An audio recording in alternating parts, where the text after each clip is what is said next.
This episode is brought to you by Meow Wolf. Manifest unique family memories at Meow Wolf Denver.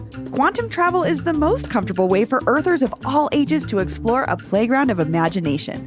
And why visit just once when this immersive experience reshapes every time you enter? C Street is my favorite because C Street has this vibe of like 80s dystopian. There's like slime coming down the walls and there's weird posters. And then, of course, the secret club. With the annual Portal Pass, drop by Convergence Station as much as you want for less than the cost of 2 adult tickets. So if you plan to go twice, it's worth it. Plus, enjoy discounts, special offers, and so much more. Get the annual Portal Pass and spend quality space time with your favorite Earthers today. Learn more at meowwolf.com. That's meowwolf.com.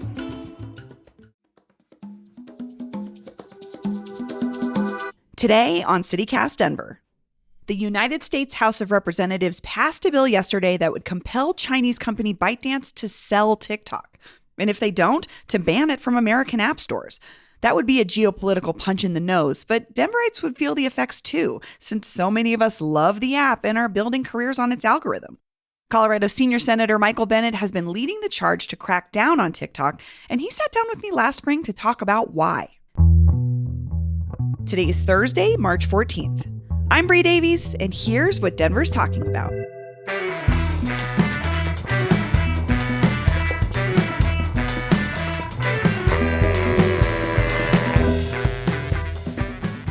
Senator Michael Bennet, welcome to CityCast Denver. Bree, thanks for having me. It's great to see you. So, you don't like TikTok?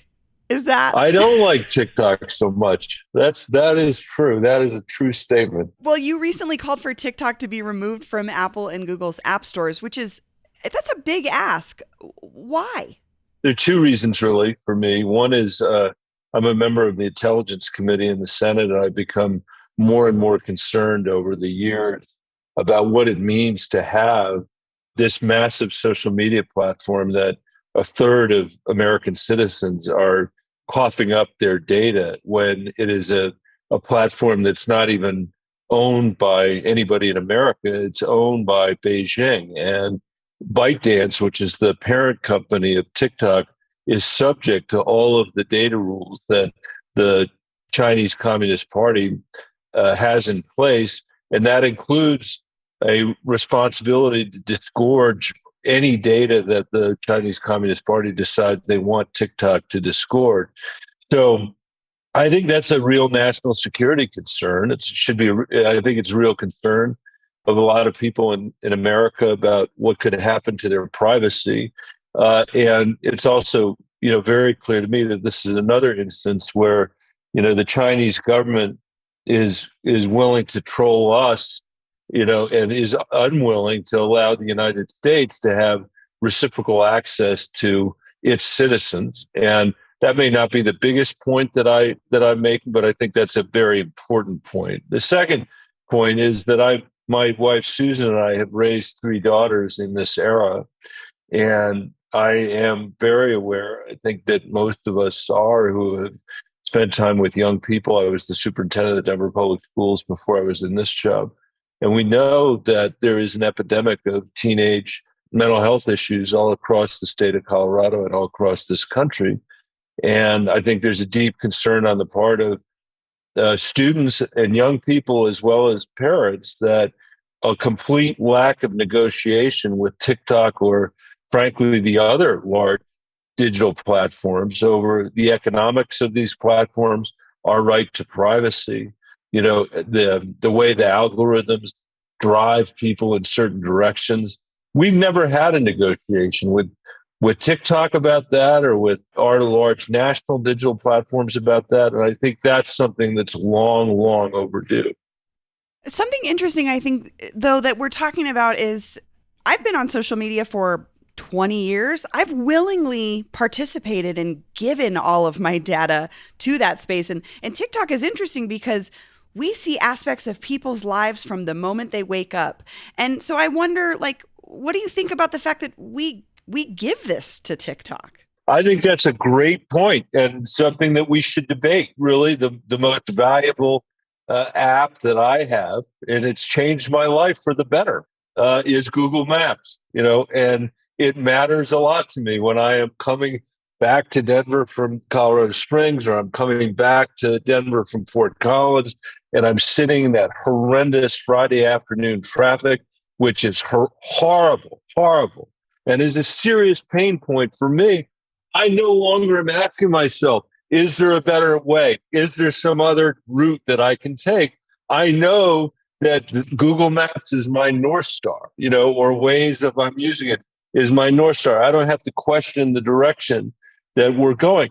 Having said that, I haven't made a trade to Google or that says that I'm happy for you to know every place I am and to strip my privacy from me in order for you to get me out of traffic or to show that I'm not in the worst traffic. And that's a negotiation I think we should have. These guys are hoovering up our privacy, our personal identity. You might be fine with that, Bree. I don't feel obviously the same way you do. And there might be others in your generation that feel the same way that you do. But for me, the idea that I would sacrifice my identity or my personal data just so these platforms could sell me back targeted advertising on the back of their poisonous algorithms, so that they and the other large platforms can become, and they have been until their stocks were recently totally cratered, literally 20% of the market cap of our stock exchange. That's how valuable that data is that they're stealing from us. I think we should have a negotiation about that. Sure, and I agree with you. I wouldn't say that I love doing that. I just know that it's sort of part and parcel of being on social media. But what I find interesting though too is you're not calling for Facebook or Instagram or Google Maps to be removed from app stores. Why is TikTok the focus for you? Well, I got another idea for those guys. So first of all, TikTok is different in my mind because TikTok is controlled by Beijing.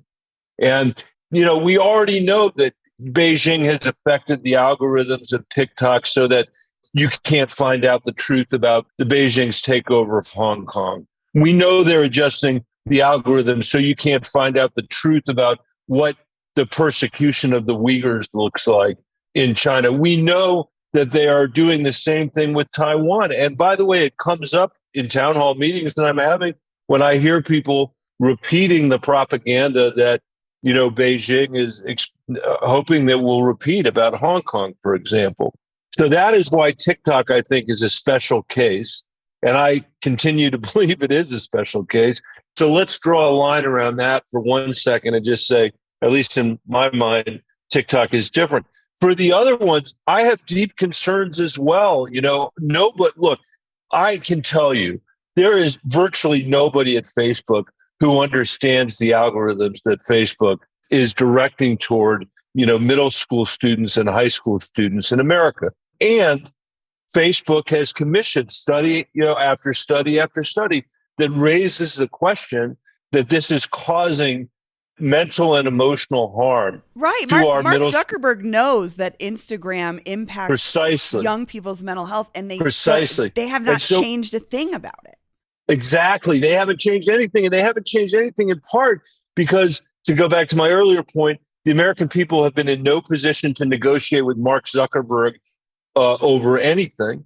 And those companies, frankly, Bree, are less well regulated than your average small business in Boulder or your average small business in Windsor or in Denver. And I think we should change that. And a year ago, I wrote a bill and introduced it. It's the first bill in Congress that would create a new federal agency like the FCC, and their job would be to study the data, consider the effects on the American people, and have a discussion on behalf of the American people in order to empower the American people about the issues we're talking about this morning. Privacy, a huge one. Mental health, a huge one. National security, a huge one. We saw the Russians in 2016 invade Mark Zuckerberg's platform, and he wouldn't even admit that they were there for a long time. We need a discussion about that, not to mention the antitrust issues that are very, very significant. These are massive companies on the scale of the companies that the last significant progressive era in America took on. And I think we should take them on in this era. And having a new agency to do that, just like the antitrust agency that, the Justice Department that Teddy Roosevelt relied on in his day, or the FCC when, at the advent of television, it just makes sense to me that we do the same thing here.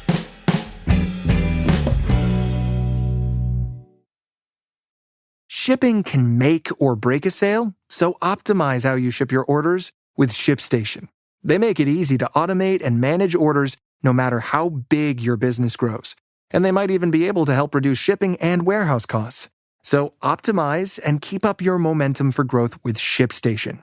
Sign up for your free 60-day trial now at ShipStation.com and use the code POD. That's ShipStation.com with the code POD.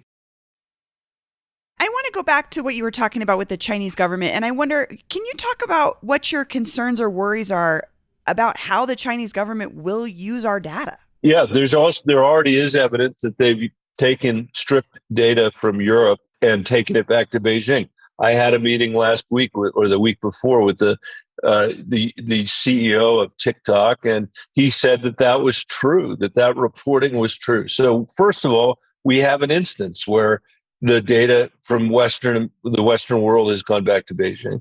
Second concern I have is, their algorithms and their AI infrastructure is allowing them to push whatever data they want toward, whomever they want. And there's a very, very short step from that place to a place where they're hoovering up the data and they're seeing every single thing, Bree, that you've clicked on, just because they're interested in that. And they could then use that if they wanted to manipulate you. In a worst case, they could serve up propaganda for you to consume. And, that's not the same issue that we confront with Facebook, although I'm very worried about certain kinds of propaganda that show up on Facebook, but that's not state sponsored. That's not Beijing. And I think there's a difference in that. And if anybody who's listening doesn't think that, if it's in their interest to manipulate our data or to hoover up their data just because they say they're not doing it today, I think that's very naive when it comes to Beijing. So you mentioned that you have actually sat down and talked with the CEO of TikTok. And I wonder, are you satisfied with what he told you? Does it feel like there's a start of a good faith negotiation happening here? No, I was deeply dissatisfied. I didn't know. He seemed like a perfectly decent person, and I was grateful for his time. But, what I asked him about was, I said, look, we all know that there are laws in China, and thank God we don't live in China, but there are laws in China that limit the amount of time that kids can be on social media. We know that in China, you don't show TikTok. You don't show American TikTok to the Chinese people. You show what's called the broccoli version of TikTok, so that when kids are watching it, they're watching, shows about physics and mathematics and things like that, rather than having, spending their entire afternoon watching dance competition. And there's a reason for that. The Chinese Communist Party has referred to digital media as digital opium. And I think they're pumping us full of their digital opium while they're protecting their children from it. I'm an old fossil, Bree, I recognize that. But there is not, when I think about all the young people that work for me that are in their 20s, and I think about my older daughters who are in their early 20s, there's not almost a single one of them that doesn't feel like they dodged a really important bullet by not having social media completely overwhelm their middle school years. And for their younger brothers and sisters, for my 18-year-old daughter, who's, younger, obviously, than my older kids, they are the ones that are being engulfed by that, whether it's TikTok or anybody else. And I think that, the parents that I hear, the moms who wait outside of the town halls that I have, who say to me things like, my daughter is 5'10" and she weighs 105 pounds. And because of what she's seen on social media, she feels like she's got the worst body image of anybody in her class. I don't think we should just accept that as somehow the cosmos, that we're in, especially when we know that all this is about is driving Mark Zuckerberg's bottom line. That's what it's all about. So I know a lot of people, I know a lot of our listeners love TikTok. And honestly, a lot of people have been successful on the platform. They say that they've used it to save their family businesses, to advocate for change in communities, to meet people, and to see like new things and explore parts of the world that they wouldn't necessarily see. What do you say to Denverites or folks in Colorado who love TikTok? I guess what I would say is that every time we've encountered a new technology, or especially new media technologies, we've had to have a debate and a negotiation about what we want that to look like. There's a reason why our kids can't spend Saturday morning sitting watching cigarette ads on TV. There's a reason why they can't sit there on, watching television. It's partly the technology, it's partly the regulation being driven by, to one more diet ad after another diet ad after another diet ad, or another, ad about suicide. There's a reason why that's true. And in the case of this new technology, we haven't set up those guardrails, and those guardrails are not for me to set up. Those guardrails are for the democracy to set up, for the American people to set up. And so what I would say to everybody who's benefited in the ways that you've described it, first of all, it's awesome. I'm glad you have benefited in those ways. And I think what we should do is create a Bill of Rights together for the American people that says, these are the good parts of this we're willing to accept, and this is the stuff we're not willing to accept. Sure. So I know a lot of folks that get news from TikTok. I know that I think about social media and the way that it has become the essential way for a lot of candidates, a lot of politicians to connect with voters. And a lot of your colleagues are very popular on TikTok. Like I'm thinking about our governor, Jared Polis. Like he was pretty prolific on TikTok last year. And I just wonder, are you worried at all by taking this anti-TikTok position that you're giving up this important avenue to reach young people? Well, I think we should be finding all ways to reach young people. And as long as TikTok is there, I guess we should be using that too. But you raise a really important point. And by the way, let me back up. I'm not talking about using TikTok. I think the other platforms we should be using, because they're not owned by Beijing. There's a reason why the federal government is banning the use of all federal employees on TikTok. There's a reason why the city and county of Denver is banning it from the city and county of Denver. But there are plenty of alternative platforms to people to have that conversation. One of the things that you just said, I think, is so critically important and is at the heart of all of this, which is people are getting their quote unquote news from these platforms. And actually a majority of Americans say that's where they're getting their news. There is no editorial supervision. There's no editorial content on many of these sites. There's no way to know whether something is more true or less true just because it's been posted a million times, on TikTok or on Facebook. Many of the people that invaded the Capitol on January 6th were doing it because they were reading the quote unquote news on social media. And I would not say that you shouldn't take in the share of data that you want from social media. That's up to you. That's up to everybody. But I do think that in a democracy, we have a responsibility to try to understand what the perspective is of edited content that still remains in our society. And we are going through a profound transition to an ecosystem that's both really, really exciting, I think, in many, many ways, but also hugely challenging. And it's really important for us to demand of each other that we have a democracy that's reality-based. I think that's really important. So can we find you on social media if we want to follow you, Senator Bennet? You can find me. Well, I've got a Twitter account you guys can find. Okay. Yep. Okay, great. Senator Bennet, thank you so much for joining me. Thanks so much for having me, Bree. I really enjoyed it.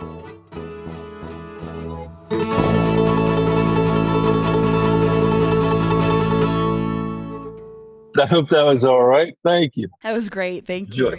Great. Good. It was fun. Well, let me come back sometime. Absolutely. After I've taken your TikTok away from you. I just use it for recipes, that's all. I can give you other advice about that. No. Do you like tofu? Do you want a tofu recipe? I do. I love tofu, actually. I can tell you what it is. Tell me the tofu recipe. I'll tell you right now. Take one brick of tofu. Sometimes people like that really extra firm kind. I like the moderately firm kind, not the extra firm kind. Press the water out of it. So put a frying pan on top, press the water out of it, cut it up into little cubes like this. Put it into 2 tablespoons of vegetable oil in the same pan that you use to weight it down. The cast iron pan works best. Salt and pepper on those cubes of tofu. Brown the cubes of tofu, so you got to move them around a little bit, then take them out. Add to the pan, to the oil, 1 teaspoon or 2, or tablespoon maybe, I guess, 1 tablespoon of garlic, red chili pepper flakes to your heart's content, some ginger if you want it. Cook that for 10 seconds. Then put back in the pan half a cup of water and either a bag of snow peas or the same amount of green beans. That's what I prefer myself. Turn the heat up to boiling, cook that. And once the water is gone, which it will be gone soon, your vegetables will be perfectly cooked. I'm telling you, al dente. Okay. Perfect. Not too soft, just right. Put the tofu back in, add 2 tablespoons of soy sauce and the green parts of a scallion, by the way, which you've already cut up, and used the white parts of the scallion in the fried oil with the garlic and the red peppers. Give it a stir. Enjoy over right. I will. There you go. I'm gonna try that. That sounds amazing. Try that. That's We're going to be having better tofu tonight. Well, good. Try it. You'll like it. Thank you. If you can't remember everything I said, it's Mark Bittman's recipe. Totally. Very familiar with Mark Bittman. I will Very do, well. Senator. Thank you so much. Thanks, you guys. Bye. Bye. That's all for today here on CityCast Denver. If you enjoyed this show, why not take a minute to tell your favorite TikToker about us? Rate the show wherever you get your podcasts and subscribe to our morning newsletter and learn more about us at denver.citycast.fm. We'll be back tomorrow morning with more news from around the city. See ya!